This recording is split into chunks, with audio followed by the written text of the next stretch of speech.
I think that we're recording.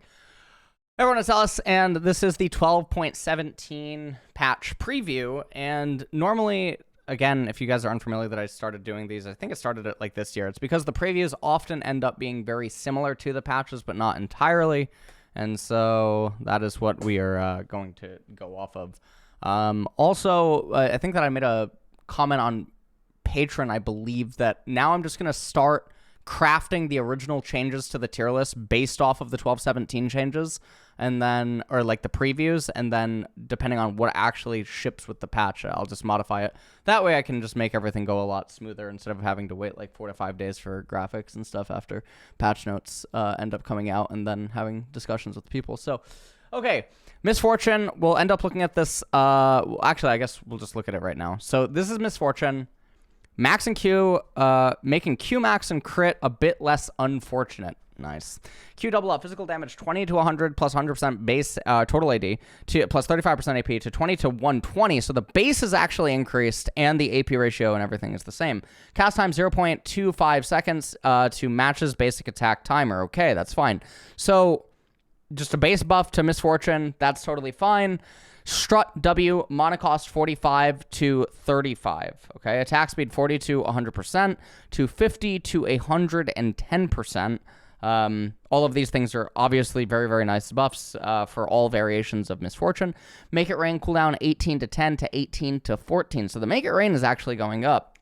The damage, however, 8 tick, 80 to 220 plus 80% AP to 70 to 190 plus 100% ability power.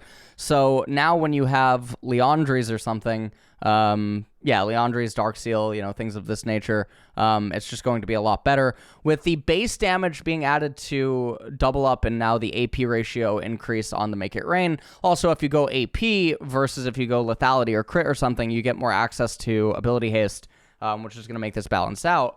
The slow is going to be flat 50, so you get access to previous rank 3 at rank 1, which 10% means that they end up losing boots 1.5, even at level 1. That's massive. That's going to convert probably to 2 to 3 autos, depending on your proximity to the enemy champion, so that's another way to read this change. So now 2 to 3 autos in the early laning. Remember, the base is down. You don't have a lot of ability power at the very start, so the base is down by 10, but the double up base is also even down, or it's not down. It doesn't start coming in until level 2, which means that you do have to land the extra auto to make up for some of the loss of damage, but no matter what out the gate at level 1, 2, and 3, etc., it is just more damage in the Misfortune trades. The plus 4% per 100 ability power likely ends up meaning that, you're going to need 300 ability power to make this better than the old slow, but I think that that's totally fine, because it does look like ability power Misfortune is going to probably, or Leandry Misfortune is just going to be better. So, bonus critical chance damage, 20% of each wave's damage to 30% is also going to be a buff. So, all around, really good changes for Misfortune. I think that it's good that she's getting some attention because she is one of the resistances to some of the popular ADCs that can definitely cycle into the meta. But then again, there's no reason why Misfortune is actually not already being picked. We've talked about this many, many other times before where MF just disappears for no reason and just comes back into the meta. So, that's going to be totally fine. So we get back to the change list here. Twisted Fate, QAP ratio is up by 10%. W mana 40 to 100 to 30 to 70. So Twisted Fate is getting a lot of extra mana inside of the laning phase. And then obviously the AP ratio getting 10%. Now the thing is that Twisted Fate does not get a lot of ability power. Generally, he goes very utility-centric with his builds. Now Zanya's is getting changed, and it's actually going to get more ability power, so you do have to, entertain that, and, the Q, but again, it's only 10%, so it's not like the Zanya's change is giving enormous amounts, but when you go Everfrost and you go Zanya's and you go Rapid Fire Cannon, your AP is not super high, so while it is definitely an increase in damage, it's not the end of the world. I'm not sure if this actually has an interaction with his wave clear, with his red cards and stuff, or not, so that's, that's something that you do have to consider. Kassadin, Q cooldown 11 to 9 to 10 to 8. Q minus 70 to 90 to 60 to 80. These are massive Kassadin buffs. Kassadin can already be picked in some situations, but definitely with these changes and the way that the current mid lane meta pool is right now, this is very big because this is a lot of EHP that he gets inside of team fights. He also gets a lot more sustain now inside of laning phase by just having a flat 10 off it at rank 1. It is one of his more spammable abilities, so he'll probably get 1 to 2 extra free Qs in laning. That's the way to look at it in between recalls.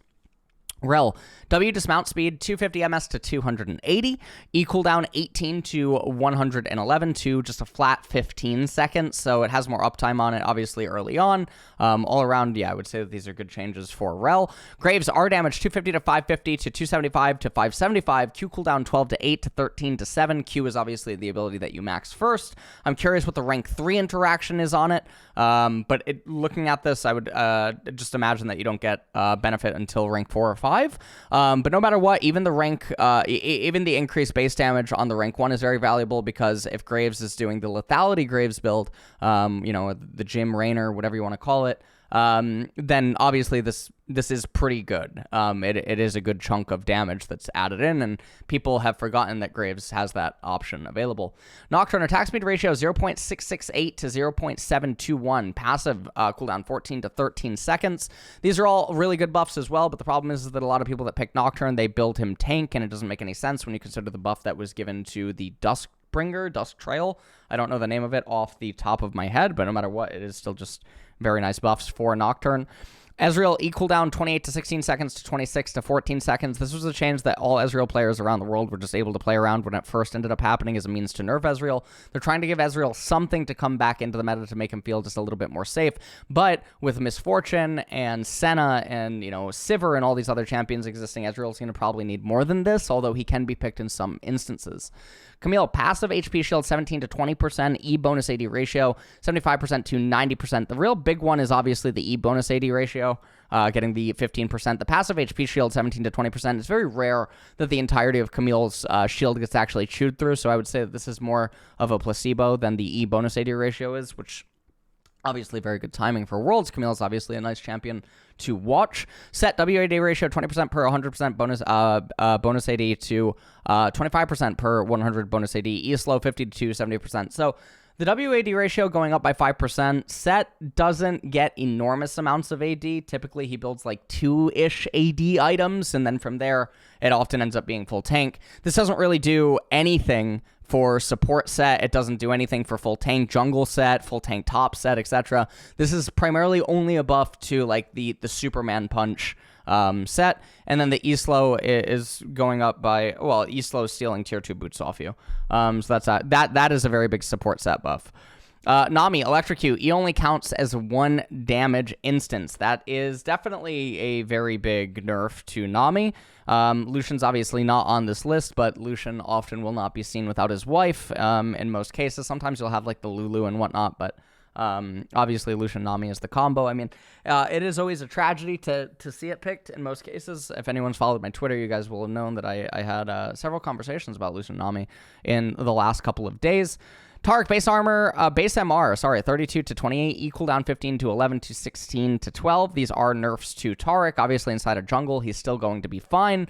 But what this does is it makes him a little bit more susceptible to the enchanters down in bot lane, but we're actually not seeing him all that much. I mean, if at all, really, even in pro play. Azir. WAP ratio 60 to 50%, E cooldown 19 to 15 to 22 to 16. So nerfs all around for Azir to make his laning prowess a little bit weaker. This is something that you have to keep in mind when you also see Ahri's on the chopping block, Sylas as well, and then remember Kassadin ended up getting buffed up above. So these are all things that, again, just keep in mind. So 10% AP off his AP ratio early in laning doesn't really change his initial laning phase, so he's still going to be strong in that regard. Ahri, it's really funny that she's getting a nerf. This is honestly one of the biggest dog champions in pro play, but in solo queue, she's still probably the queen of solo queue in most cases. Base HP, she's losing 20, so she's losing like an auto attack worth of HP in between each laning phase. E duration 1.4 to 2 seconds to 1.2 to 2 seconds, so gives you more ability to react to charm, but hey, sometimes it even bugs and you can flash even while charmed, right?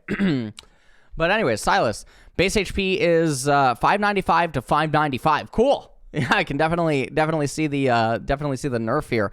Q cooldown 10 to 6 to 11 to 7, so his spam ability and laning phase is just hit by a little bit. I'm sure that this is something wrong. Maybe he's losing 20 HP as well. Someone in chat right now is saying that he's losing 20 HP as well. It does impact a melee champion a little bit more than it impacts, like Ahri losing HP or something. So it should be noted that, it is a nerf. Silas, much like Ahri, a champion that I really do not think belongs where it is in pro play. But, what can you do? Trundle W cooldown 15 to 11 to 18 to 14. This isn't really going to do anything, although, yes, it is one of Trundle's later maxed abilities. It's just, the cooldown on it is already so heavy in the way that Trundle itemizes. It's not like he actually gets access to multiple casts of this inside of a fight anyway, so it doesn't really matter. Wukong, attack speed 0.711 to 0.68 base movement speed. 345 to 340. Not the end of the world. Very moderate Wukong nerfs. Maybe Wukong has a skin coming up or something, because these don't really do that much. Sivir AD grow 3 to 2.8 WAD ratio, 30 to 50%. Total AD to 25 to 45% total AD. That is definitely a nerf for Sivir. Will it move her off the chopping block? Well, it does seem like it is going to hinder the whole Zeri fiasco that's going on right now. I know that Zeri did take a little bit of a hit, but still...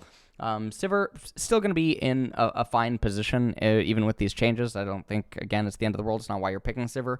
But, the fact that she's able to provide so much utility and so many things packed into one champion is why she's picked.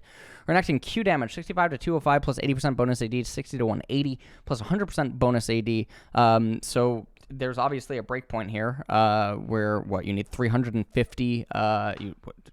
You need 350. That is... Or no, sorry, 250. Okay, 250 bonus. Right? Wait, what? No, wait, I can't math. Oh my god. Q empowered damage 100 to 300 plus 120% bonus AD to 90 to 260 plus 100. So for the glass cannon Renektons, where they build like full lethality Blade of the Ruined King and they just keep going down that route, it's going to end up being a buff. For Bruiser Renekton, it is actually going to be a nerf where they just do like Blade of the Ruined King. And then end up going like full tank and something. So obviously that's not very good. I don't think that that's the best way to build Renekton. It is nice to see, the funny stuff, which is that Renekton did get so many buffs. He got so much love and attention that he does end up ending up on the nerf bat, because obviously he has been very popular in pro play. But obviously, even though he's been very popular in pro play, clearly people are not looking at the context of those games. Maokai adjustment. So we'll go into this. I believe this is Maokai. Wait, no, that's not Maokai. That is MF. Okay, passive, Sap Magic. Now getting hit by large jungle monsters reduces cooldown 1 second per auto. I think I reacted to this, no? I think I reacted to this actually on the highlights channel. So Bramble Smash base damage 70 to 230 plus 40% AP, 265 to 245. So the base is up, AP is the same. New max percent health damage 2 to 3%. Now deals 2080 bonus to monsters. So obviously this is going to be really good. And getting hit by large monsters reduces cooldown by 1 second per auto, is going to create for some interesting clear sustain things that he can obviously do in the jungle. E sapling toss, they remove the max percent health damage, base damage total 20 to 120 to 45 to 185. That's a lot of extra base added in, even at early levels, which is really good for support Maokai. Now, obviously, with the max percent health damage, there is like a trade-off there. And then plus 40% AP, plus 3% total HP. Brush damage total 40 to 240 to 75 to 315 if they end up getting dinged by it, plus 80% AP, plus 6% total HP. And power damage does not affect minions. That's obviously good. I think that's fine. Mana cost 60 to 100 to 45 to 80, so it's also more spammable. Buff slow amount 35% to 45%, so it does end up removing boots 1.5 from opponents even in the laning phase. Powered brush slow amount is 55%, so that's obviously really good, because that's super crippling. You're removing boots tier 2 from opponents, essentially. Our Nature's Grasp, missile initial speed 50 to 100, so everything just moves a lot quicker. This is really good for like jungle Maokai, if like tank stuff is going to end up existing. Tank Maokai is good in the sense that he can set things up pretty easily, and I think that like it's just it's a more reliable tanky version of like Vi, but the problem would obviously be that it deals magic damage instead of physical damage. But all in all, I do think that it's fine. I think that Maokai, like a year or two ago, was already almost on the cusp of being competitively viable inside of the jungle. Okay, and now we have the Hecarim changes, right? Yep, so these are the Hecarim ones. Damage 60 to 180 plus 90% bonus AD to 60 to 160 plus 95% bonus AD. So the base damage is down, but the scaling on it is up. Damage per stack 2% plus 3% per 100 to 4% per stack plus 6% per bonus 100 total AD. Q cooldown per stack 1 second to 0.75 seconds. Max number of stacks 2 to 3. Stack fall off all at duration end to 1 second per second at duration end. Mana cost 28 to 42, just a flat 30. These are all very, very, very big buffs to Hecarim, obviously. Spirit of Dread, W. New Hecarim gains 15 to 35 armor and magic resist. Wow, they're making it so that he's able to build Bruiser and still be very tanky. Devastating Charge, minimum damage 30 to 90 to plus 50, or 30 to 90 plus 55% bonus AD to 30 to 90 plus 50% bonus AD. So in that regard, it is going down. Max damage 60 to 180 plus to 110. And so the trade-off is that his E is going to be able to deal less damage. It is going to have less minimum knockback, maximum knockback, and then it's nerfed and cooldown uber late game, but it's buffed early game in terms of its ability to run through things. So a lot more of his damage and stuff is going to be tied into his rampage and his sustain inside of the fights. Onslaught of Shadow, sphere duration 0.75 to 2 based on distance traveled, to 0.75 to 1.5 based on different distance traveled. So it doesn't really do anything for point blank Rs, but obviously for like max range ultimates, it is like a slight nerf. But all in all, I think these changes make Hecarim a lot better pretty much all around. And I wish that, maybe I had pulled up Hecarim's like patch past history or something, because there was a really good period where Hecarim just fares so well into so many backline champions, and inside of the jungle, he's fine in so many instances. So I do think that all of these changes probably will end up pushing him back to being competitively viable. Seeker's Arm Guard, AP 20 to 30. No one builds this fucking item anymore. Stopwatch 650 to 750. I reacted to that in a different highlight video already, which, it's a nerf to all non-Zanya users, which is obviously, a success. So for Zanya's users, it's totally fine. Zanya's Hourglass cost is up by 400. In exchange for going up by 400, you get 15 ability power and you get 5 ability haste. I think that everyone is totally fine with this. It does punish going Zanya's second. Zanya's second users are going to be punished by this. Zanya's first users, which I guess is only Fizz in some instances, is also going to feel the pain on this, because the item is going to naturally cost more. And then bruisers are going to feel the pain on this, whether they build it second or third. For people that do end up building Zanya's even third, it will hurt a little bit more, that you do have to wait for either another additional full clear inside of the jungle, or like full clear in half, depending on what you're doing. And then obviously in laning phase, you're going to end up waiting for 2 waves. So it's an entire minute of delay. And then, two waves with in-game timer plus, well, a little bit more than that, actually.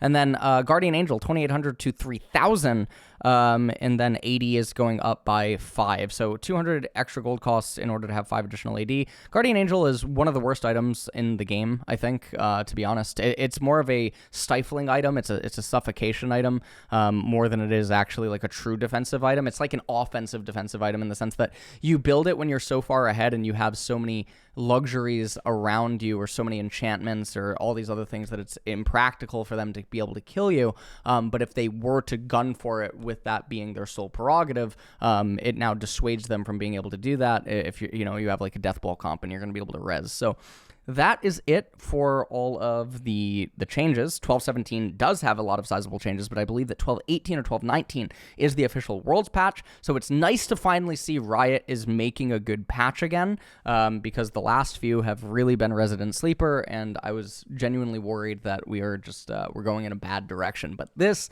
packs a lot of changes. Now, it also makes me think that they're directly going against something that they said, which is that we weren't going to have too many more changes or large patches before Worlds. So I wonder if they actually made a design change, or they had a meeting or something and they decided that that's not going to be the case anymore. And no matter what, still just very good, and I'm very happy with it. So that is totally fine. It's totally fine.